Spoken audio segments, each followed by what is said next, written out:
Wow. I hope Nice. that woke you up this morning. Welcome to the Hat Chat Podcast, episode 61. We're your hosts, starting with Chris Trott. And I'm Ross Hornby. And I'm Alex Smith, and that Fingal, which sounded very sort of early Thrice inspired there, was from Josh Morley Smith. I like that. It was quite good. They did also say in the heavy. email they were the better Smith. Well, Oh, wow. I Ouch. mean, barely. They've got a double-barreled name. I'm a pure Smith. You're just He's a half pure brother. Smith. Oh, He's a they're half Morley Smith. Smith. Yeah, but is that not Yeah. better to have the double? Because then now they've got more than you. Well, So you just have I a like a regular double. Smith. I think it's Oh, not. you I like think a it's double, do you? nice for certain. I think it's interesting. People Mm-hmm. having multiple names as a surname, sure. But I mean, when it comes down to who's the better one, I fail to see how that person is better in any regard. What about super long ones like Winterbury Longbottom? I mean, Like, even as better. a double-barreled name at the end. Like, that's long. Like, I feel that's like too much. people. I feel like if you had a name like that checking into like a hotel, they'd expect you to have higher expectations. You know, they'd be like, "Oh God, this guy's going to be a real like One of them. yeah, Winterbury Longbottom. a Winterbury Longbottom, Winterberry. Is that like or Yeah. Brie? Or Bury? Brie. Bury. Winterbury. Winterbury Oh, yes. Longbottom. My family got the name from when we used to make brie in the depths of winter. What if their first name was Clarence? Clarence Winterbury Longbottom. Lovely. Well, there you There go. you You've got a name for your illegitimate spawn of the future. Well, I don't think I can control their surname, can I? Give it a bloody good go. Yeah, I guess so. Maybe a D&D character in the future. Maybe that could be your next D&D Clarence character. Winterbury Longbottom here. Such a mouthful. Too much. Anyway, what we got today, Chris Trott. Well, we have a variety of things today. First of all, robot noises, so apologies for that. On the stream, at least. It should be all right for the podcast, but we'll see how that goes. Okay. We have some hypotheticals, of course, as voted by our wonderful patrons. Thank you for being a wonderful, loving support. A big cuddle sesh there of monetary support on patreon.com/hatfilms. Every week, I put up 3 hypothetical questions that I've got from a long, long list of crazy questions, and you guys pick the best ones, and we're going to read them out now. So the one that you voted for first is the following. Do you think the world would be a better, worse, or just different place if all the land was connected again, like a big Pangaea, like it was millions of years ago? Okay. Yeah, so that's the first That's one. interesting. What's Okay. some immediate thoughts coming to mind there? Immediate thoughts are, I think it would be, would it be better? I don't know if it would be better. It might be. I think, considering, but obviously when you think of Europe and the fact that it is still, like, split up, kind of, and then there's Russia, which is still attached to it, and that's not necessarily all good. I don't know. I don't think it would be that's a good worse, though. point. I don't know. I think that you're right. I think the safest answer here is different because there's just so many variables at play. It's hard to make a better answer. And you're right about look at other countries that share borders and things like that. I think that ultimately I'd like to think it would be a better place because I think that it would reduce the amount of isolationist thinking, which I think, as we better understand our place in the world and in the universe, we need to start realizing that we are one Earth and require sort of, quite a lot of unity in order to continue for it to continue in any way that doesn't involve a ton of wars, a ton of inequality. I do think that would be a nice idea. But like you say, there are plenty of places that share physical borders with each other that don't get on at all. So that's probably wishful thinking. But yeah. I feel like maybe it would be easier in terms of travel, that's for sure. Yeah. You wouldn't have to fly everywhere necessarily. Obviously, it would take a long time, sure.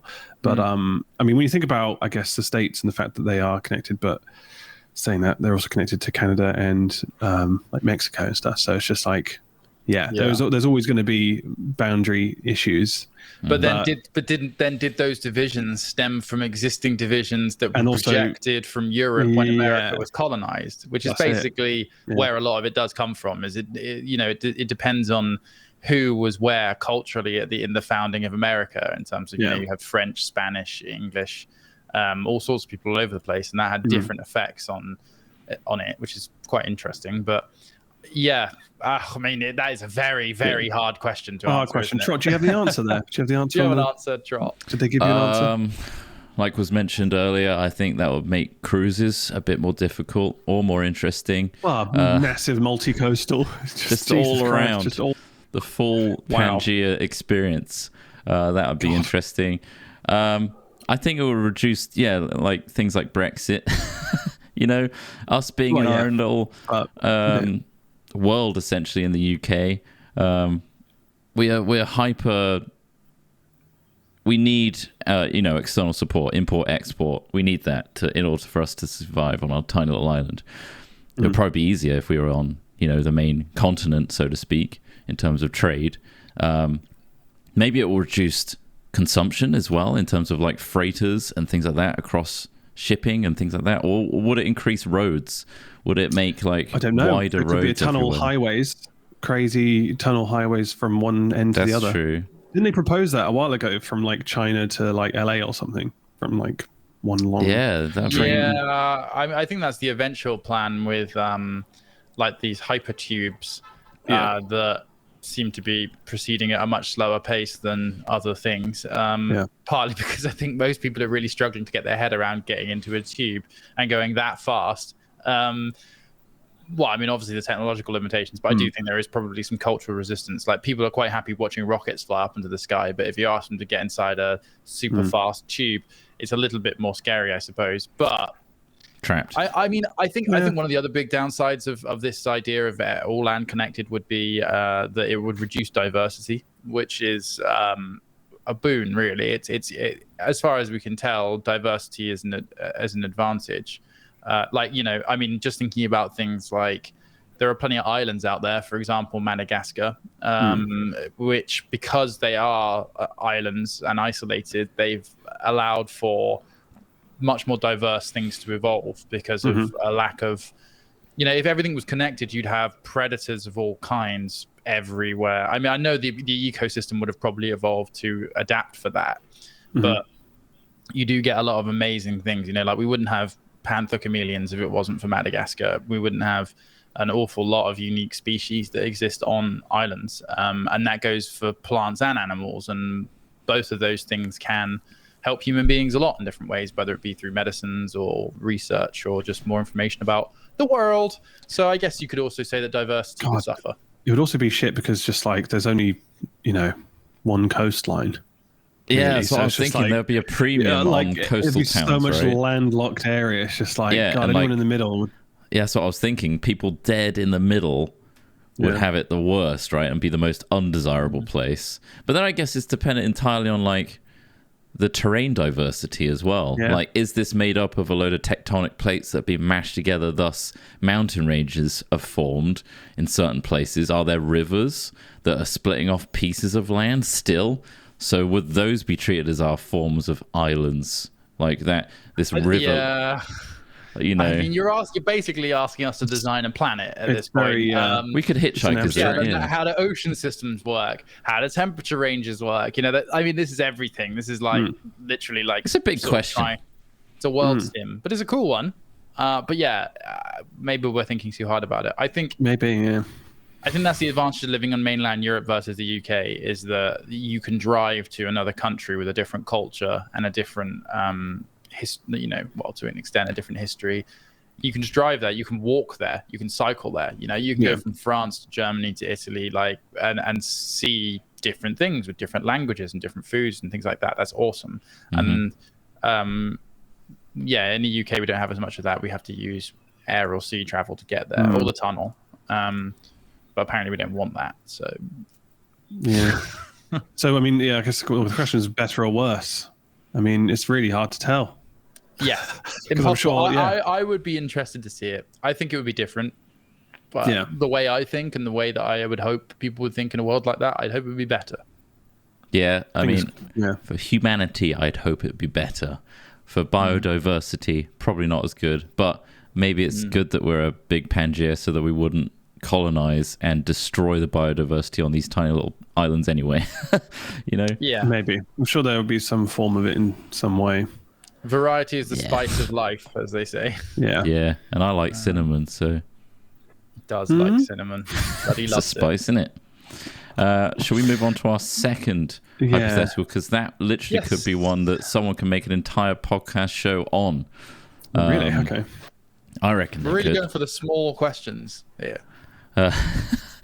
Patreon decided this second one. If animals could talk, or at least communicate in a basic, intelligent manner, how do you think the world would change? So again, this is a huge one. I mean, where do we draw the line? Is it like, can mosquitoes talk? There's going to be a noisy outside. So I assume that encompasses the entire animal kingdom. Yeah. In a basic, intelligent manner. Insane. An insane world. It'd be so loud. loud. Ants being able to speak, and it'd be a nightmare. There's more ants than human beings. We'd be outdone if they have the intelligence to communicate using. I mean, to be fair, they might not even need verbal communication. Ants don't. They use pheromones basically entirely. Yeah, be below I guess them. we'd have to work together. I mean, would we eat them if they spoke? I mean, I don't think we would. Do you? I don't. Well, again, if we had evolved and grown up as a species in a world full of intelligent talking animals, then perhaps we never. I mean, perhaps we don't give a shit because for example, human physiology. I mean, it's great for the environment now to not eat meat. I will say that up front. You want to help the environment in a climate crisis, which we're in right now.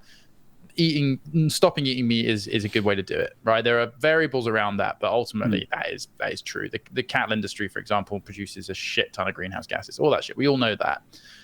But if we are physiologically set up to originally have meat as part of our diet as human beings, right? We're lucky that we're smart enough now that we've developed sort of foods and systems. I mean, that isn't necessary anymore. Brilliant. However, it's hard to argue. We're omnivorous creatures. Meat is a part of that diet. I get that. So I would imagine that even if animals could speak and we had evolved to be omnivorous creatures like we had, we would just eat them anyway. And that would lead probably to a change in perceptions where we would be, they can speak, but we need to eat meat. Much like a lot of people probably make that same value judgment every day.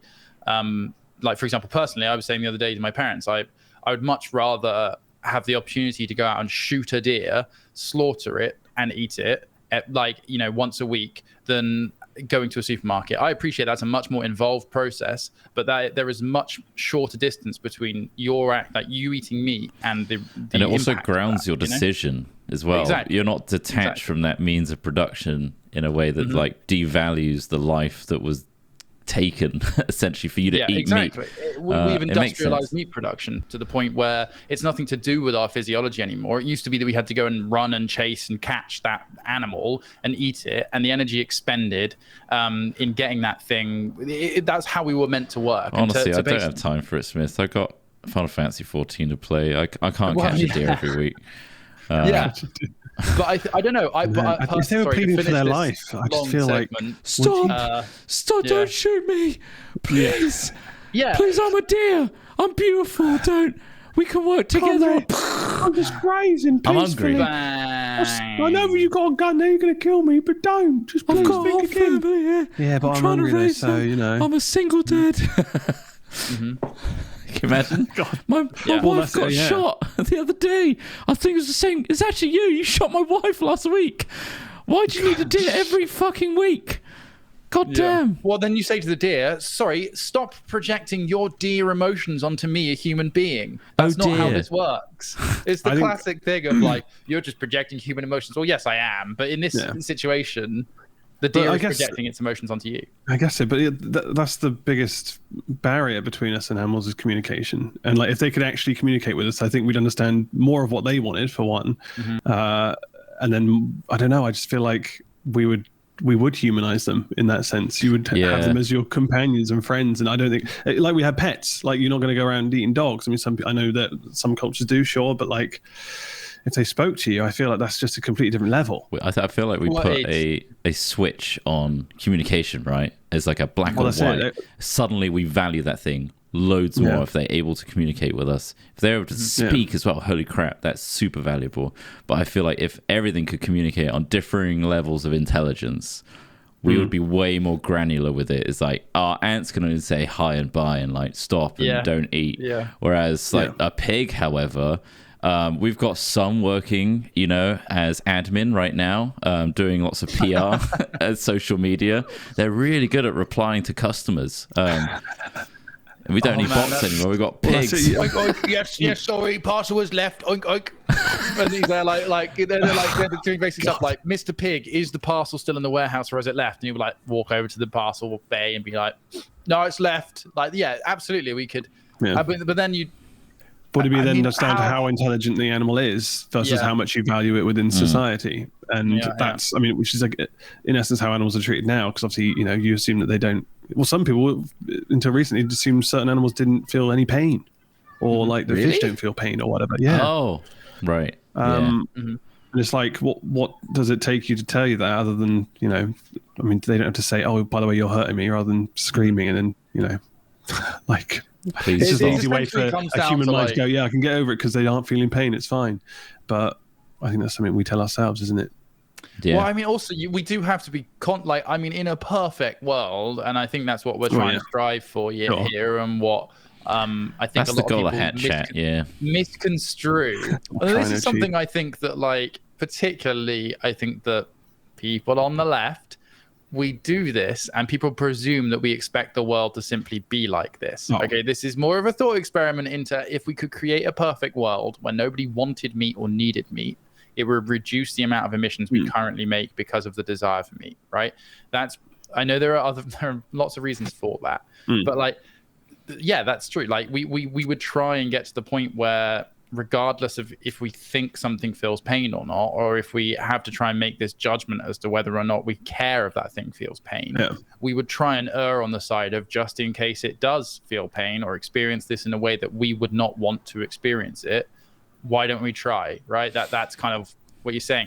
Because ultimately the other way you would go is, this is life. Life is pain. Think bigger things kill little things.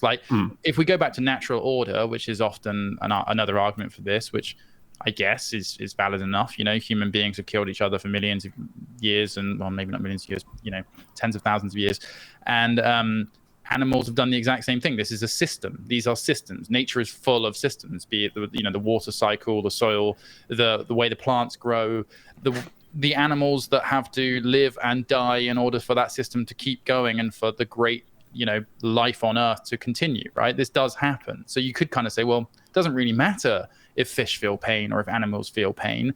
I'm going to eat it because I'm bigger and smarter and capable of doing it. The maximum. Yeah. I guess the difference here is that if these animals are able to communicate and talk to each other, maybe there would be factions of, humans versus, chimps or whatever animals are able to form a better union. You'd have the animals of farthing wood, and that's dangerous because you'd have badgers on horseback. They'd find the best suited combos of animals to kill us all. It'd be terrifying. All out war. Not to mention all the horrific things that we're just talking about, please don't hurt me, please don't kill me. Imagine what horrible stuff they could say to us as well, from the animal kingdom, where there are no filters, no cultural standards or anything like that. Exactly. I bet badgers are real fucking assholes. Give us a bins. Oh, please, I need my boys. Come on. The bin. It's going to kill you. What's in the bins? I hate taking the bins. Yeah, no, totally. Yeah. That's something I was thinking earlier, actually, Joe. Yeah, there's no social construct there. So they could communicate with you and say yes or no and tell you things, but there's just nothing. There's no expectation of them giving you any information or receiving information, expectation of you caring, acting upon it, any of that sort of stuff. So frameworks that we've slowly evolved and grown over time as humans are just disregarded entirely by the animal kingdom, who can now speak our language.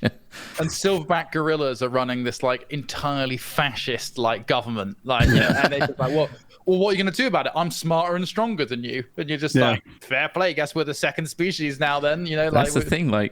With their understanding or ability to communicate, they can suddenly understand what we're doing to them and about them.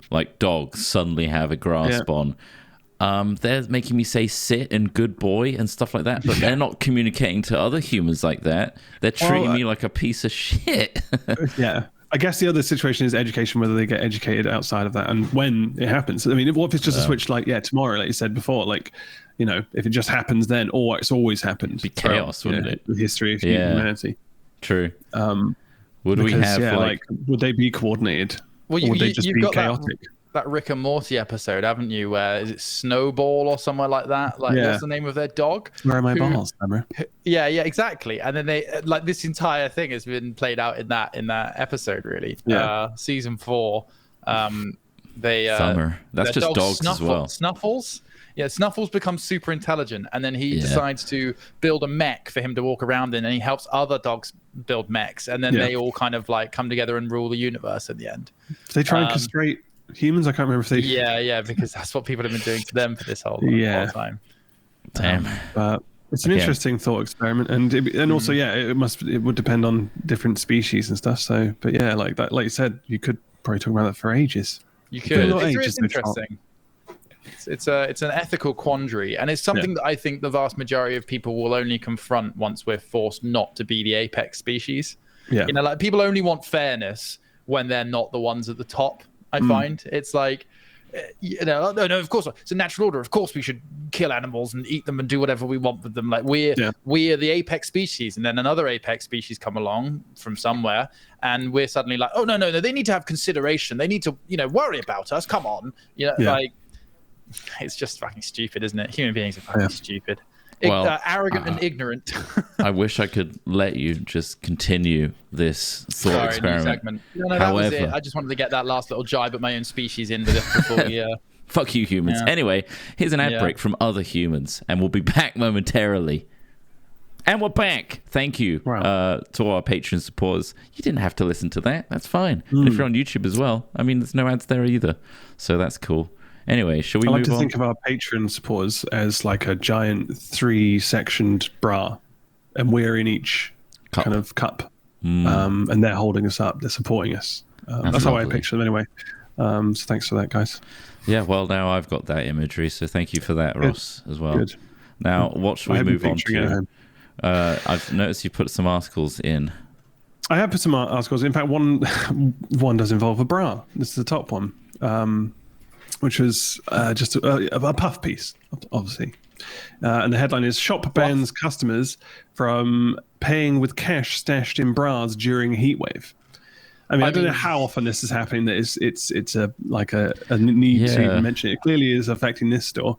But a businessman divided opinion when he recently took a stand against bra money, he's called it.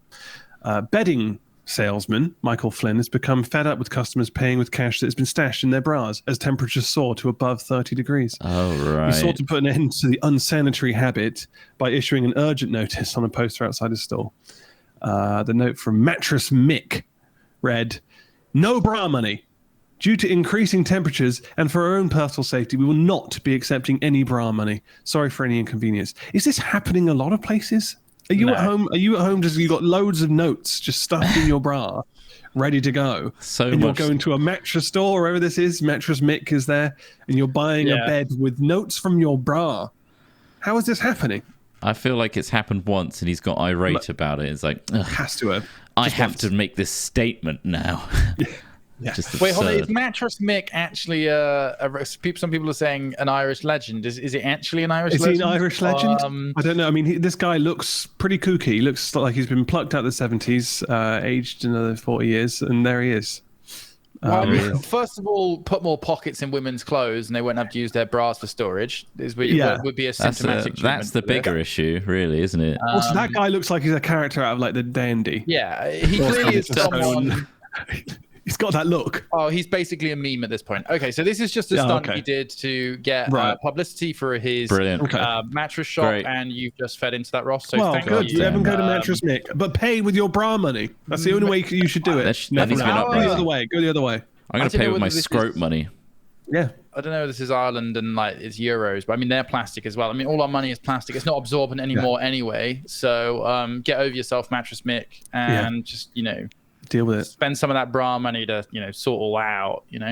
Sort of everything going on he had going on there. Yeah. Okay. Well, there's another story here, and I feel like we've heard many of these stories before, so apologies if you're too familiar with it. But escaped python bites man's genitals after hiding in his toilet. Oh, That does sound familiar, doesn't Why it? does this? Why does this happen so often? And who's blindly not looking in the do you, when you go to approach your toilet, like you kind of just see in it. You open the lid and you see inside it, right? Well, that's just a glance. There's been a couple times where Here we go. I've sat You've got at a PC. Toilet, don't you? Yeah, I've sat at a PC and like I need to go, right, but I'm involved in something and I'm like, nah, it's fine, I'll just hold off. The butt sweat's kicking in, stuff's getting serious, and there reaches a point where it's like I have to go, and it's like a dart to the toilet, right, and you're just lifting the seat and sitting down. That's the only scenario where I can think you're not looking down at the toilet first and checking and laying down your single sheet so you don't get splashed back and all that good stuff. Yeah. Also, these pythons are like raised and in the wild will eat like rodents and things like that, right? And if this was a captive bred snake, we don't know if it is or not, I'm guessing, they would have been given pinky mice, which I imagine a ball bag looks quite a lot like. It would do. And so it probably saw it dangling above it, saw it was very hungry, decided to go for a strike, and he would have really gone in for those balls. That so I would imagine have it was very sucked. painful. Also, the strike, like the power of a striking snake is quite a lot. So it would have been a real like, what the hell just struck at my nuts. Well, they like Steve Irwin used to just let them bite him just to demonstrate like their bites, and it's just that's horrifying. But yeah, this guy was just literally sat down to his toilet. He's 65-year-old man, nipped off to the loo, but got a little more than he bargained for when he felt a pinch on his genitals. He stood up, inspected the bowl, and saw a huge albino python staring back at him. They're big as well. They're not like, I mean, I guess you can probably get baby ones, sure, but like at 5 foot, that's a baby. At 5 foot, when it's a ball python, maybe not. 5 foot, and that's rolled up in your toilet. Come on, how big is this toilet that you don't see a 5 foot curl of?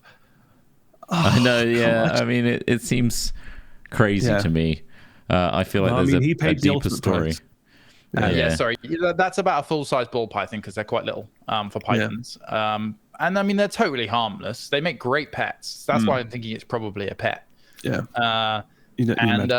Went for his little balls. But I'm wondering if something else happened here and he's put it in the toilet as like the thing he tells people. Right. Because like, what do you mean? Just like a story. He wants a story, and this is it. This is his story. Either he wants the story, or he was doing some horrible kinky stuff and ended up with his balls getting bitten. Snakes do like living down toilets. My primary school, we had a grass snake in one of our toilets because we used to have like a pond right outside, and they like eating frogs.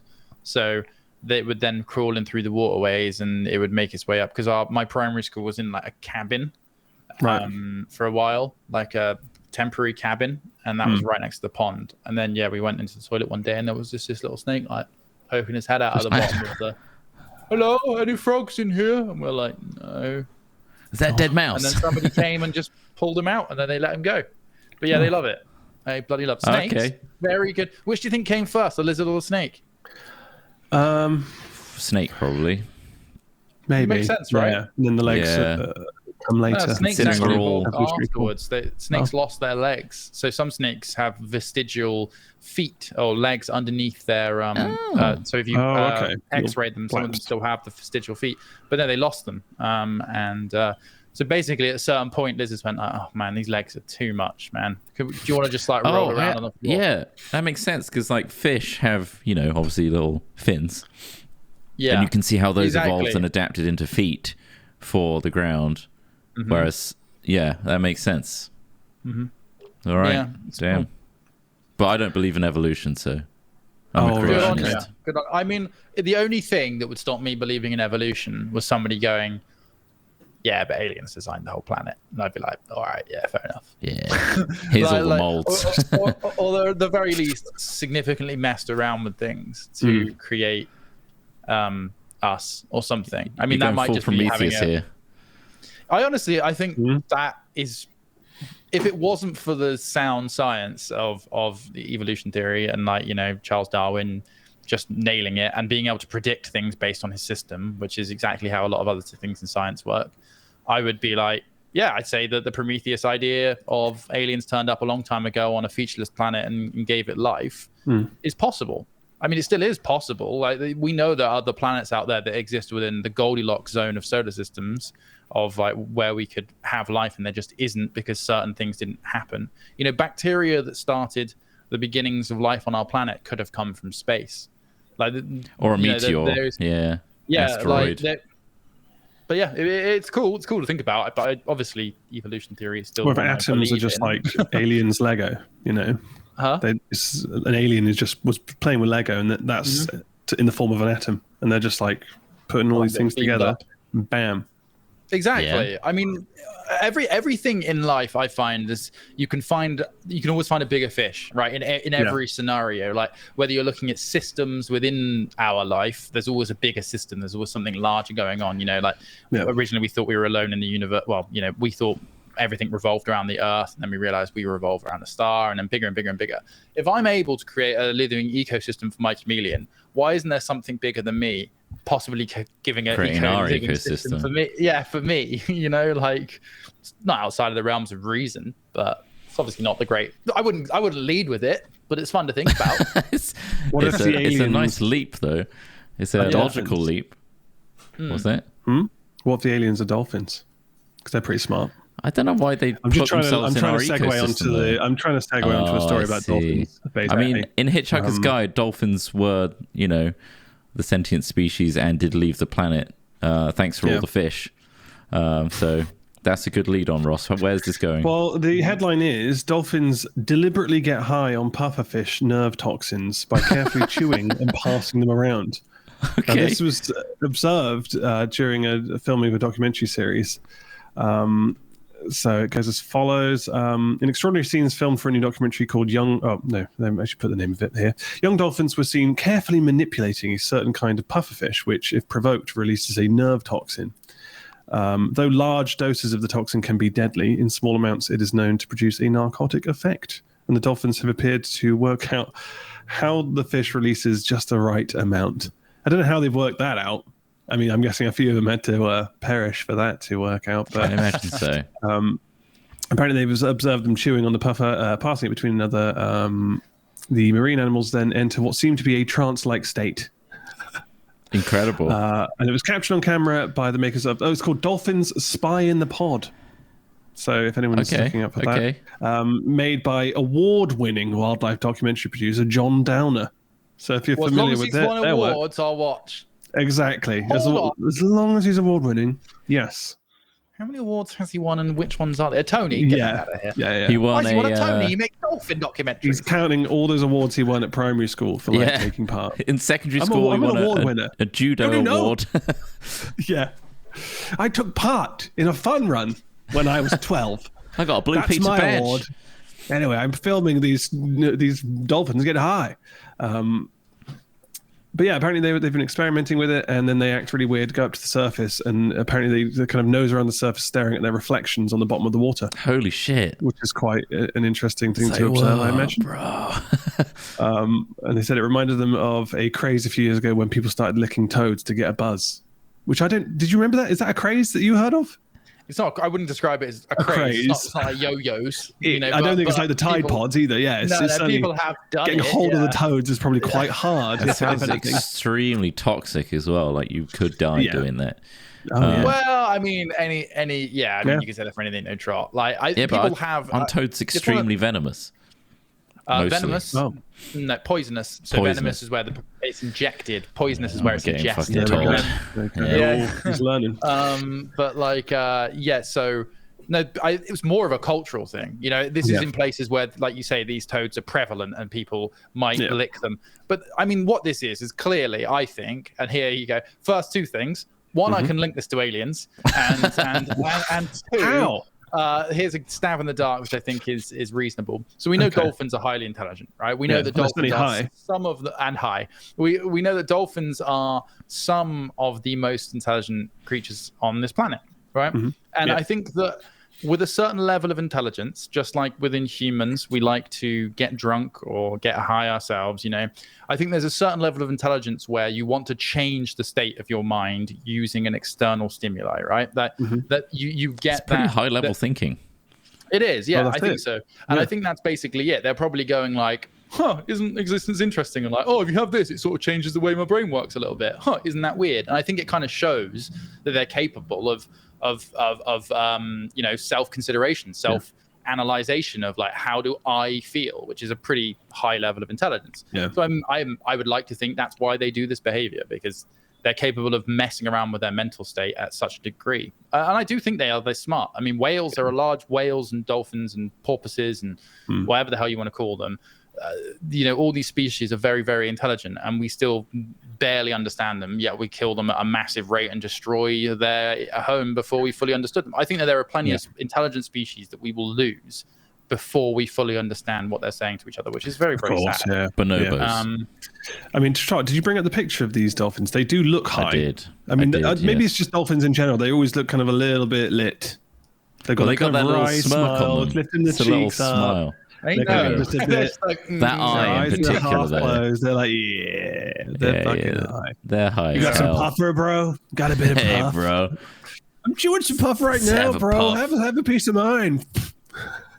I also think that this is proof that a highly advanced intelligent civilization could exist in the realms of water. So dolphins are mammals, so the leap from us to them isn't actually as great. But and they breathe air from the atmosphere rather than filtering out of water. They don't use gills. So I think that they're probably not the best example. But if you could have intelligent life that can exist for millions of years in a social environment like dolphins, like whales and things do, I don't think it's a massive leap that on another planet somewhere there might be a species as advanced or more advanced than us that isn't based in an air-rich environment, a gas-based environment. They're based in a liquid environment. And I think that could be in part, perhaps, imagine this, okay? We've had a couple of people. Alex. We've had a couple of people, one of which was Israeli defense minister a few months ago, saying that there's an intergalactic civilization out there, right? There is an established system of advanced species from other planets, from other areas in our galaxy/universe that exist, right? So imagine if, however, the first intelligent race we met was an entirely liquid-born one. For example, the Tic Tacs that we're seeing going in and out of water. He's linking it all together. Water that we see them going in and out of all the time. It's almost always involving going in and out of the ocean. Okay, so there's also another story, declassified document from the Soviet Union in the 1980s regarding that lake. Remember Lake Baikal, the deepest lake in the entire planet? Is a Russian lake where Russian divers claim to have seen large humanoid objects in silvery looking suits underwater. All right. So anyway, all of this crazy stuff you hear about, I don't think is unreasonable to suggest one of the reasons that we don't really know about aliens or haven't really met them is because they exist largely in a liquid environment, therefore making it very, very difficult for us to A, communicate, and B, sympathize with this kind of alien. Like, what if the first aliens that came to Earth are water-based aliens? How much more difficult would that be? Are we having to learn to communicate with them? What are the social interactions like? I think the first thing people would find out is what they tasted like, to be honest. As dark as that sounds, they're like, what do they taste like though? It's speaking to me, but damn, it kind of looks like it could be pretty good with some chips, maybe. Get the fishing line. line. I just want to finish that little segment with, this is exactly how people get into QAnon conspiracy theories. This kind of links, none of those links, all of the links I've just made are for fun. They are for story building in your head. There is a 99.9% chance that everything I just said is complete fiction, but they do feel good. And to our complicated minds that naturally look for links, finding links like that is exciting to come up with. And but just bear in mind that is exactly how this starts. And I'm not ignorant of the fact that when I talk like this, I am almost showing you Oh man, a bad way to think. So I what wish. if they're listening to us though? What if these intelligent beings are listening to us on maybe off Earth? They can't hear us, Ross, because acoustics through water is a lot harder. It's going to be tough, but if they are, make sure to email us at hatchat@films.com. Just give us a little hint to what's going on. Imagine circuitry. Fresh from the source info. I'd say just check words and look for codes and secrets within the names of organizations. Just scour Company's House and just see if you can find things that make sense based on numerical values of letters. Yeah. That's how they're doing it, folks. Well, Smith is an agent. Enigma codes in everything. You can tell by he's actually doing Morse code with his eyebrow raises throughout his alien speeches, and you can actually break that down into Dolphin speak, who are the intermediary diplomats between the liquid people and humans on the inside. So imagine he did this every single Hatchet episode. There was a specific word within his entire eyebrow raises. It's like when you get those individuals on Twitter who decide to like say, read the first word of every post I did in the last 2 years. And it just spells out a fucking song lyric or some shit. Somebody was. How did you consciously think of this entire time? How much time do you have? That's fucking insane. Have you seen the comedy evening show, The Last Leg? Yeah. He literally did this last season. I think Josh did or something like that from The Last Leg. He's just so you know, I just wanted to show. It was like on their New Year's Eve one special they did. He's like, I've managed to weave a word into like our conversations over the last season. They cut them all together, and it was something like Smash Mouth A-Team or something like that. Like it's very well done though, because like it was it was taken from segments of like all kinds of things. It wasn't just like him walking in and going, somebody once told me, you know, like right. Yeah, but to actively have that consciously thought of on when those Twitter threads come up, I'm like, God, some of these tweets are serious. Some of these are real, like genuine tweets or political or something. It's like you've managed to squeeze this in your thought process this entire time. It just baffles me. But there you go. And now we're talking about it, so it's worth it. So indeed. But there's no source, so they're not getting the extra clicks. So but maybe they'll find something in ours, you know, just find it. It might be there. I've been doing this whole time. Every fingle. Ooh. Bum, bum. Wait, we listened to tones. We listened to it back and we realized you've just played one tone on the intro of each podcast. It's the same note. It's the same note. Anyway, that's about as much time as we have for this week. We'll be back every week, of course. Don't forget, if you'd like to support us and vote on the next hypothetical for next week, head to our Patreon, where there are hundreds of other like-minded people voting on some interesting questions. Patreon.com/hatfilms. Thank you. Also, if you want to see the video format of this, you're interested in seeing some high as F dolphins, then head to our Hat Chat on YouTube. Sorry, not Yogs. That's right. Just search for Hat Chat podcast on YouTube and you should find it. I don't actually know the URL. I think it's literally just Hat Chat. So youtube.com/Hat Chat should come up now. That does work. Perfect. Amazing. Yeah. Anything else? Thank you very much, Josh. Finally, I would say just always check your toilets. That's what I'd say. Check your toilets first. Yeah, toilets and boots. It's a good rule, especially. Yeah. Toilets and boots. You never know. Important. Apart from when you live in England, nothing like that ever happens anyway, right? Yeah. It's fine. But don't get complacent. Doesn't matter. Always wet look. and cold here. Have a little peek. Climate's changing all the time. We could have some crazy tropical, dangerous animals living in the UK soon.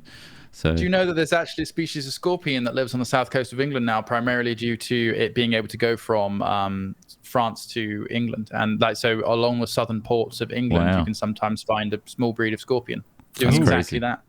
I know, right? Who would have thought you'd get scorpions in this country? Jesus. God, yeah. Scary thought. Anyway, we'll see you in a week.